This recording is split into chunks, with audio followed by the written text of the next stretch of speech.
Could there be just like one day where I come out here and I tell the story without being interrupted? I'm not asking for a lot, I'm just asking for one day where I come out here and I tell the story without being interrupted. Well, you could always hope, but you keep ruining that story and I'm going to be mad enough to swallow a horn toad backwards. Kelly, I don't know what you're talking about. Kind of boring. It's Can't talk. boring? What are you talking about, boring? Do I have to come out here like a cowboy with funny teeth in my mouth and tell the story? Well, that'd be a start.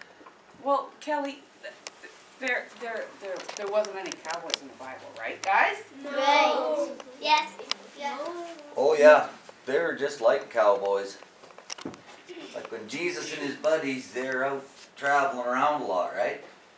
Well, you know, my buddies travel around a lot. I got Edna, she travels all over the world, and Ryoko, she's from Japan. She knows a lot of languages. She travels a lot, and she is not a cowboy. Okay. But when they traveled around a lot, they slept outside under the stars a lot, didn't they? Well, yeah, they slept outside under the stars. So they was cowboys. No. You know what? We're not even talking. These guys were in the Middle East, right? Yeah. They're not in the wild west of Bottrell. That's where he goes, Bottrell. Bottrell. Okay, just work with me here. Why don't we team up? You and me, we'd be pards. Cards? You know, partners. You know what? I have a feeling that is the only way we are going to get through this story. You bet your boots. I don't have boots. You want to wear mine? No. Okay. I'm Dusty Saddle, and I'm about to share one of the greatest stories ever told. A tale that took place in the Old West, so far west, in fact, it was the Middle East. You see, it's a story that lets you and me know that telling people about Jesus is as easy as remembering not to squat on your spurs. Ouch. It was a dark night, and the disciples, well, they had been on the trail for some time now. They had been in the desert for so long they knew the lizards by their first names.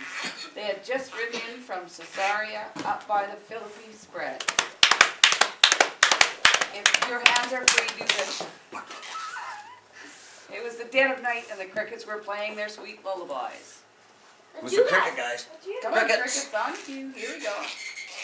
The weather had gotten so cold, Jesus and the disciples sat down and gathered some sticks and made a strong, roaring fire. Oh, roaring fire. A bonfire. Make it loud. All right, too hot. They had just put on a pot of beans on the fire.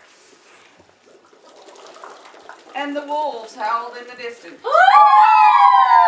And the crickets listened. And the fire. And the beans. And the wolves.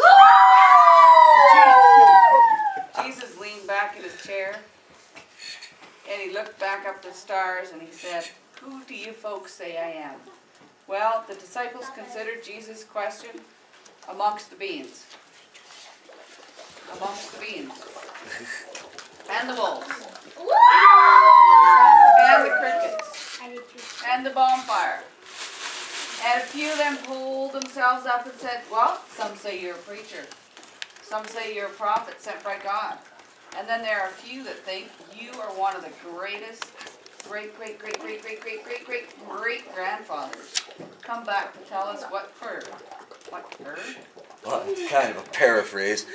Okay. Keep going. Well, when Jesus pulled his hat, he pulled up his hat, and he said real cozy like, "But you fellas have rode a long way."